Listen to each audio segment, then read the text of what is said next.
2 minutes? Does that make sense? Because there's quite a few of us. And do we have somebody who's willing to keep time?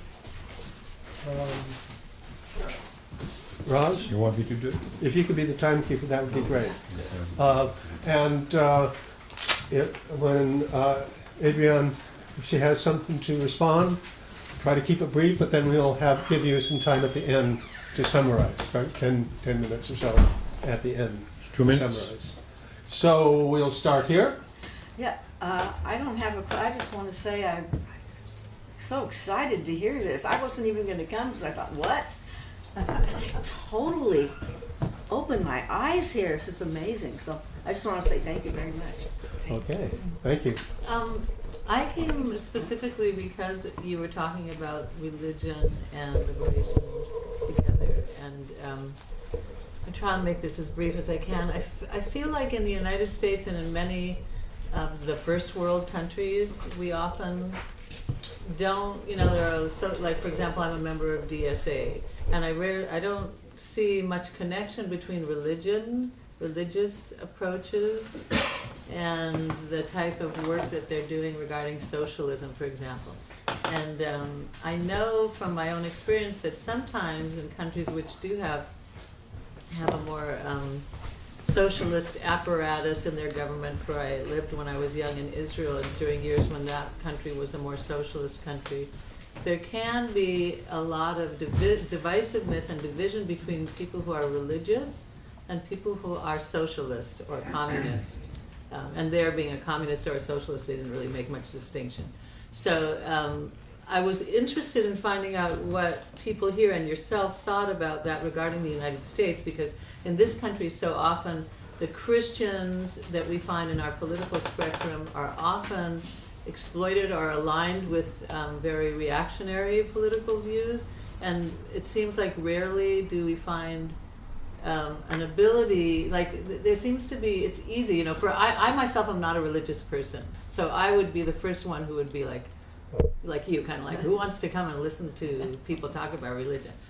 But I can see that can be divisive when we're trying to get people to come together, because a lot of people in the world are religious. It's just simple. A lot of people are religious, and a lot of poor people are very religious. I have many close friends who are not so well-to-do, who are very religious for good reasons, and I can't deny their reasons for being religious, even though I'm an atheist.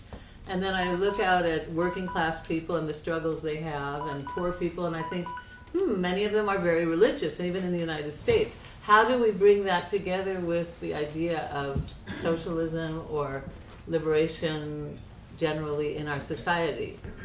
Okay, can you be brief on that, or? Let me just point out that the sanctuary movement, which is saving lives and has been for years, was centered in and grew out of the Christian churches. And they have been very strong in their efforts to embrace refugees, for example, work for inclusiveness. They've been very good at that. And to the extent that they're doing that kind of work, if you can get past the sermonizing and the proselytizing and just respect the kind of work they're doing, we've got common ground for working together. It's called the East Bay Sanctuary Covenant. East Bay Sanctuary. And we Marxists never preach or sermonize. Right. I'm sorry, I think we need to We have to move on. Except on Sunday morning. all right, I'm sorry I interjected. Let's move on and try to keep a little discipline here. Need a little levity. So I really appreciate your presentation and was moved by a lot of the content. And my question goes beyond it as well. It's sort of a follow-up to the one you just heard. Is there more you might want to say to us about what you observed about how Christians, as from the liberation tradition, work together with Marxists or communists or other socialists? Lessons from what you've seen of that in Central America that might be helpful to us here. You could think about it and talk about it later. Maybe we can put this on the list. We can Yeah. press later. Yeah. Yeah, that requires some some reflection and thought. I'm sure there are many good examples, nothing, and there are probably people much better than I am for addressing that Okay. question. People who are working with, forging those links and Okay. working Wanna within give to those her? systems, yeah. I was thinking she might want to keep. If you want to take notes. Thanks. Yes. Oh, I have. Norma? I'm trying to figure out if this becomes elucidative under the circumstances. 60 years ago, I finally agreed to follow my mother's nagging that I should seek counsel. And I got to a place where for $2 a session, because the person was a practitioner, was training, 4 days a week on the couch, 50 minutes. And when I started going, and I had been in many counseling situations, marriage counseling and so forth, but when I started going for this, I couldn't say anything. For 6 months, I lay on the couch and cried. And it took 6 months for him finally, I said something, and he said, well, what do you think about that? And as far as I was concerned, I had never in my life, I was raised communist by sincere communists and Jews, you know, and I still didn't have an ability to grasp what was going on. And I'm atheist, you know, my father told me when I was 11 that there is no God, and oh, okay, yeah. But in spite of the fact that I was living in a community which virtually manifested all the kinds of thinking that I'm talking about, leftist kind of thinking, you know, it was kind of very Jewish and very immigrant. I was not surrounded by the sense of what I was feeling, and I was not able to identify it. It was not something that we talked about. The alienation of inability to recognize that this is the fucking shit that goes on all the time, and you are right in feeling these kinds of things. It took me a good 20, 30 years to get to a place. I finally left Chicago and went around places and ended up in California, where it was manifest for 40-some years. So anyway, the environment obviously was not conducive to the conversation and should have been, considering what I was surrounded with. Okay, moving on. Back here? Going back and forth. Oh, I see. Well, I'm about to look up something that I wanted to ask about refugee versus asylum. So I haven't found it yet, so if I could pass to. Okay, we'll come back to you at the end. Thank you. Okay. I just want to say I'm so glad that I came. I've seen you many times at many events, but didn't know about your wonderful past and knowledge, and I'm so happy I made it. I'm curious about, you said at the beginning you are not a follower of Christianity or Marxism. Did this experience change you in any way that, or what? You obviously have been changed by, did you start out a traditional psychologist, and through these experiences you became a left-wing or some kind of other, liberation psychologist? So what was the decisive moment? I'm curious in your own personal I evolution. didn't start out as You didn't start. traditional I thought I psychologist. understood at the beginning. I started out as a troublemaker in psychology school.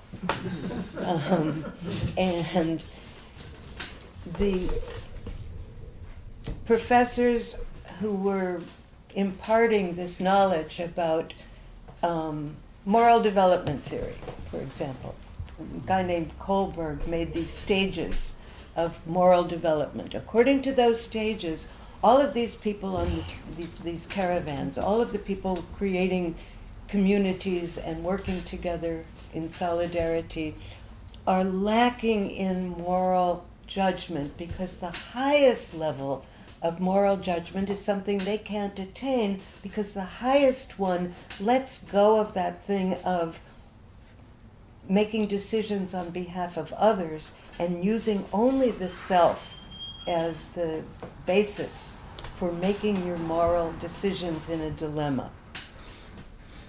And I was a fan of Che Guevara. and I was reading this, and I was saying, this doesn't make any sense. And Che speaks to those some of those same exact kinds of words about how the new human being that needs to be grown is a human being that will grow in solidarity with others, and this is what we have to work for, and this is the only thing that really, the highest remuneration a person can receive in life is the gratitude of a community. The first chapter in Human Rights and Wrongs is something that I called the best paid psychologist in America. That was me. But these ideas of extreme individualism that they don't reflect on as alienating, but rather as what we need to achieve, what we need to strive for, is so backwards. And I knew that. I just didn't have a way of systematizing it or understanding it as a comprehensive thing or realizing it was connected to anything else, you know? And the work of Martine Barreau is what showed me that I was part of something bigger. I wasn't just the rebel in graduate school. Thank you. And you have copies of the book for sale, is that right? Yes. Yes. Well, don't forget that. 12 stories, and all true stories. Okay, great. Luke, Ron, sorry.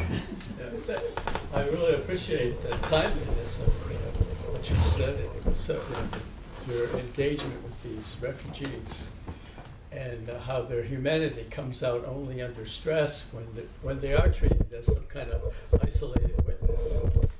And what makes it so timely is a lot of the left parties in Europe and are now talking about, well, we got to bend against taking in these refugees, these people who have been so scarred from Middle East and so forth, and they're bending, even though they're not going for the neo-Nazis and the Brexit people, they're saying, well, we have to stop this, letting refugees into Germany and all this other places, and Macron and all these people that are supposed to be liberals are bending in that direction. And now the whole idea of asylum is under attack. I mean, that's what Trump really wants to kill. And I just noticed a report in today's paper, one of the youth that came for asylum from Honduras went back and he was murdered. He was, and Not infrequent. so I really appreciate the timeliness of that. We have to open up this question that how I've seen how people change, like you said, when I've seen very broken people coming in the torture of Pelican Bay, the permanent solitary confinement, and I've seen how much they blossom into human beings when it became a whole movement, when community got involved, when the left got involved, and they had that hunger strike and say, we want to be validated as human. We're not gang members. We're not fighting each other.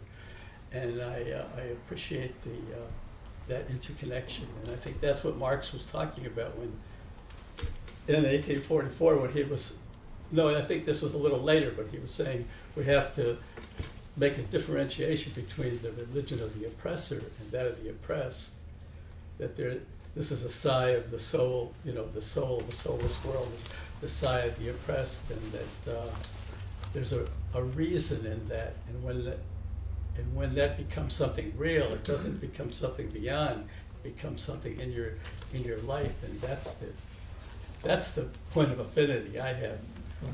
That's your time is up. Move on. Marilyn.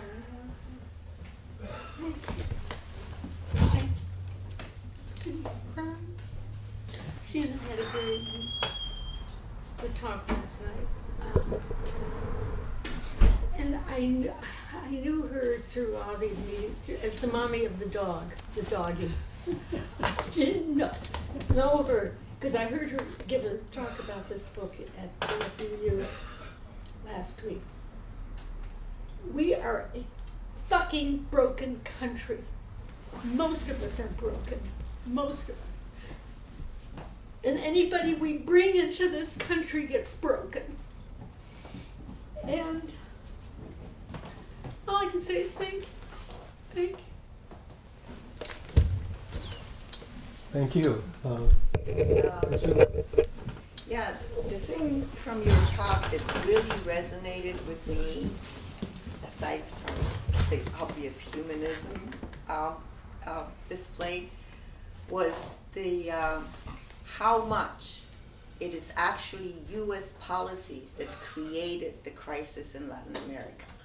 It is not something that those countries are incapable of governing themselves. U.S. policies have created the hell that people are experiencing. And then for, I don't know, the psychologist you mentioned, to draw the conclusion he draws was just completely insufferable. And the thing that really struck me was how much power we give to professionals to treat people as clients as opposed to treating them as human beings, where this is a two-way relationship. And it's not that I have some specialized knowledge and I'm going to help you. No, I am in this because I want a better world for me, and the only way for me to have a better world is to have it together with you so we can walk together. So that approach to client versus a co-fighter in liberation struggle is a really crucial distinction in this discussion of psychology. Thank you. Thank you. May I say something? Of course. There's this huge industry of continuing education for professionals in law and in medicine and in psychology and nursing and so on. And you're inundated with all of these flyers in the mail to get you to pay these big bucks to go and get your continuing education unit. And this week I got a couple that I thought were they're very similar to what you get all the time. But let me tell you some of the things that they're offering that I should go and get continuing education for. In trauma, for example, how vicarious trauma can affect the clinician. Positive psychology and grief. Learn new ways to decrease suffering after a loss. Understand why clients may not reveal the loss of a pet. Tools for the clinician to help clients cope with birthdays.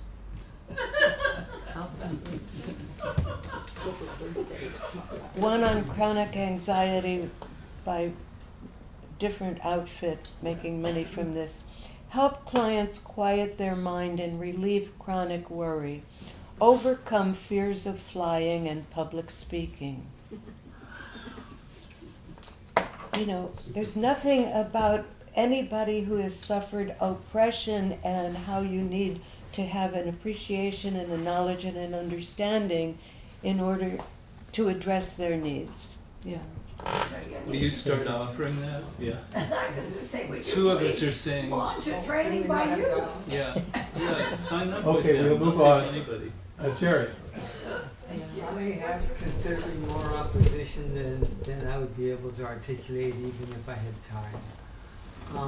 Partly I was thinking, I had not heard the expression of liberation psychology before, but I had thought of it as liberation theology, and I'm not religious, but I'd have some respect for liberation theology, because I thought liberation theology would have some affinity to God is truth, and that can be reversible too. And I like the identity with truth rather than healing in some ways. And I can appreciate there's suffering and healing could take place, but I don't think truth derives directly from that.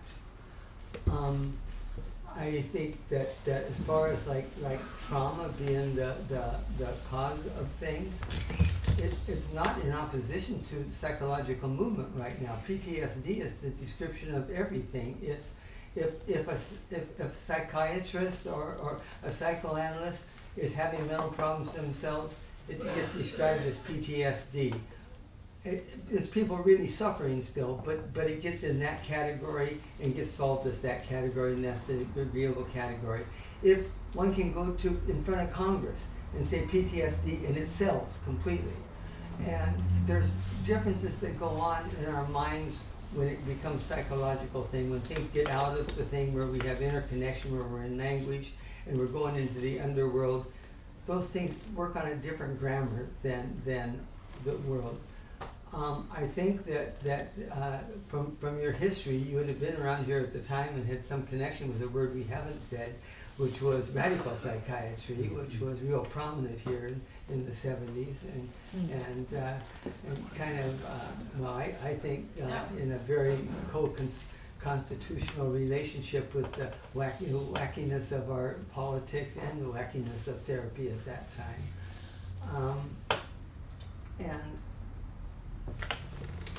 And because of Marxist issues, I think I just run out of things to say. Okay, In good time. saved by the bell. Carl. Yeah, so I really want to appreciate your creativity in working with the client patients that you saw. It's really nice to hear. Radical psychiatry, actually their main office was in Minot, North Dakota, not in Berkeley. It was a national sort of thing. You made some remark in and around Kohlberg, who was not being studied anymore because the work in finding the work by the feminist who was at Harvard, whose name I don't remember at this moment, Finding Your Own Voice, I think was her book. Sort of began reorganizing the way in which we think about relational problems and the development of a moral view, as we knew women had it all the time. But you also said something about Chase saying something around the socialist human. I thought that was a little odd, and it seemed it was as if it were sort of part of Fromm's view of the personality that's created by the social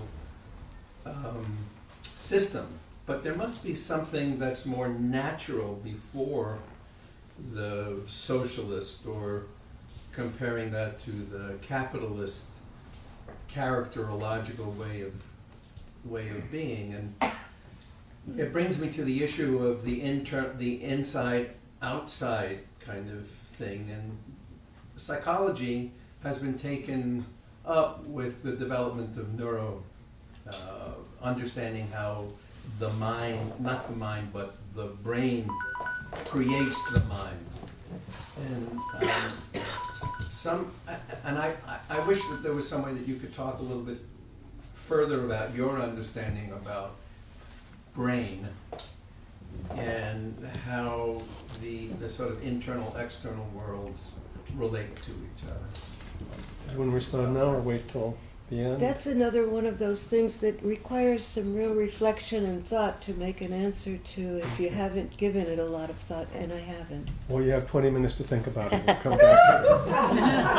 Or else. Okay. Well, actually, it's 45 But there might be minutes. somebody else who's here who There's someone in has this something row. to say about it that Pardon? we could all listen to. Is it going like this, or?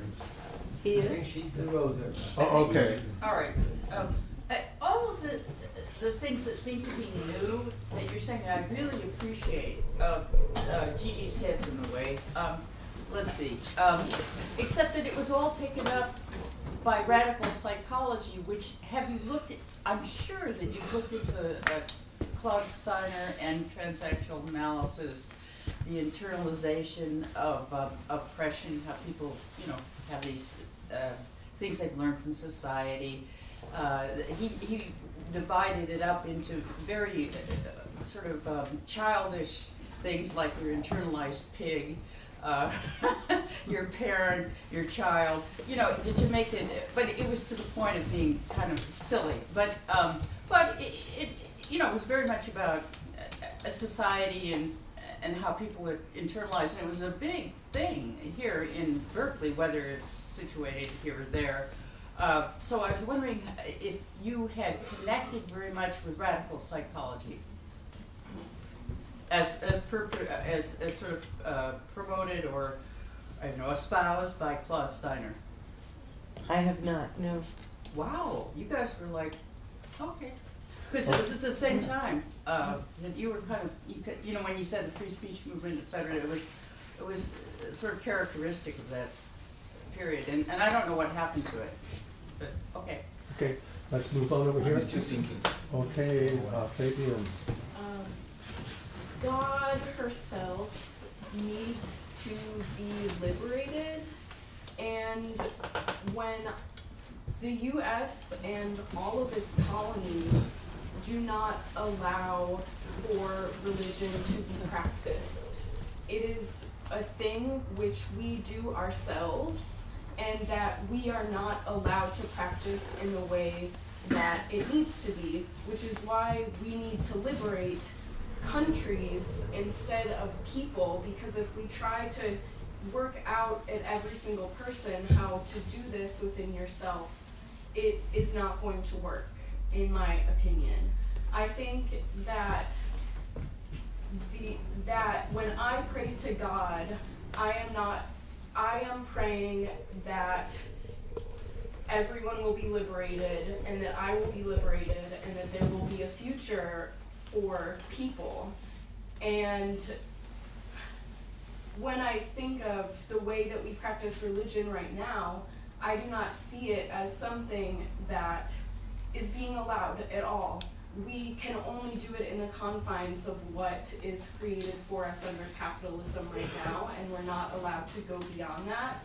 And that is why I think that you should read more about Marxism and learn about where the history of the world is going to be in the future, because it's either liberation for all or no one. Okay. Okay, thank you. I remember in the 70s, I was in London and I was at Marble Arch, and I don't know if people still argue today like they did then, but you had very clearly a British working class segment there arguing with a Pakistani man, and what they were saying is, if you don't like this country, leave. And what he said to them was, don't you understand that I'm here because you were there? And what I think that connection, and I wonder about the psychology in a way of the people who are refugees have to go where they're going. They have to get away. This man in Marble Arch, I didn't know what situation brought him there, but clearly he understood the connection between oppressor and oppressed. And though he came to England, he never forgot that connection. He knew who the oppressor was. And I'm wondering, in your work, you have refugees who have to flee. But do they know that they're fleeing to the land of the puppet master, in many ways, to the country itself that has helped create, in many ways, these refugees, who has contributed to their misery? And while they're desperate to get away, what kind of dynamic, if they understand that, does that create in them, knowing that, sanctuary being in the belly of the beast itself, what does it do to them? How do they reconcile that, if there is reconciliation going on at all, in terms of those dynamics? Yeah. I knew a guy who was tortured in Chile, and then when the Vicaria in Chile, a church-based organization that was saving people and getting them out of the country, out of the jails, and with the cooperation of the Red Cross, he had an opportunity to come to the United States. He was in this prison and being tortured in this prison and refused. He was a person of high political consciousness. And all of his fellow prisoners were begging him, do it, do it. And he held out, he would not do it. He finally did go to Canada, but things didn't work out well. and he wound up here because there was a Chilean community in the Bay Area. The kinds of pressures and variables are so complex that it really does, from one individual to another one, it might just be a whole different set. For some people, the abstraction is the important thing. One of the stories in the book is I'm in El Salvador trying to make out what it says across the road on this monument where I see there's a person and there's a base and it says something, but I can't read what it says. And a man approaches me and he tells me what it says. It says, the statue is of Monsignor Romero, who has now been made a saint as of a few weeks ago. The man tells me what the inscription is on the statue. The law is like a snake. It only bites those who go barefoot. He said, that was a favorite saying of Monsignor Romero. And I said, I see. And he said, and it's true. There are people who, in an abstract way, have an understanding of what you're talking about. There are other people who have concrete things of that corporation has come in here and has taken over these fields and is making, we can't preserve our farms anymore here in Honduras because they're growing coconut palm. Is that palm oil? Yeah, palm oil. Yeah, palm oil. They're taking out the forests and putting in plantations. So they're understanding things vis-a-vis a particular corporation. People have different understandings depending on a lot of different things, their education, what they've been exposed to, how they think about the world. Okay. Thank you for mentioning Archbishop Romero. I canvassed for CISPIS at a certain point in the mid-80s. So the way liberation theology in El Salvador, they would read the Exodus from the Bible, and they would say, who is Pharaoh? Oh, that's Ronald Reagan. Who is Moses? Archbishop Romero. So liberation theology pervades left culture when you think about it. Bob Marley has a great song called Exodus. And then civil rights movement, I heard this song originally from Peter, Paul, and Mary. Go tell it on the mountain, let my people go. So Exodus, it's all about refugees anyways. It's interesting also to hear the references to song, because I grew up without any kind of moral education or perspective or political understanding of anything. But I knew the music of Woody Guthrie and Pete Seeger, and that's where my own moral values were born. Woody Guthrie has a song called Jesus Christ. Jesus was a man, a carpenter by trade. His followers were true and brave. Judas Iscariot was a lackey for the bankers, and they laid Jesus Christ in his grave. Okay. Now we'll come up. I got a chance, and then we'll go back over here. But I wanted to. Pardon? Oh, I'm sorry. I didn't mean. I'm sorry. You didn't. I didn't have my hand up. Oh, okay. We're not raising hands. Thank you. But anyway. Oh, he was the last one. Oh, he's gonna run. Okay. Okay. No, he's got a chance. You're trying to keep me from asking my turn. But anyway, let me just say, when I was on the faculty at Cal State Long Beach, we had a campus minister. We became very good friends, and I took his class on the Bible through third world eyes, and that was very good for me because. He said, when third world people read the Bible, they read it a lot different than we do and first world Christians do, or the first world Christians do. They see it as something that's happening right there. But one of the things he said was very interesting. He was saying, Marx's atheism is in fact simply a critique of then prevalent theological conceptions, which seem to justify oppression and everything. And he said, if those theological conceptions change, then our critique has to change. And he pointed out that theologians in the past century have all been reading Marx, and they're changing the idea. And then he gave me the idea, his conception. He said, the God of the Bible is a God who makes herself known in the struggle of poor and oppressed people for their liberation, which is a very complex theological idea. And so when people ask me, oh, do you believe in God? Well, what do you mean by God? There's lots of different ideas about that, and it's a very interesting question, even from a Marxist point of view. So I thank you very much for your talk. It was good Can I in ask bringing this another up. question? We have plenty of No, time. you can't, because we're going to finish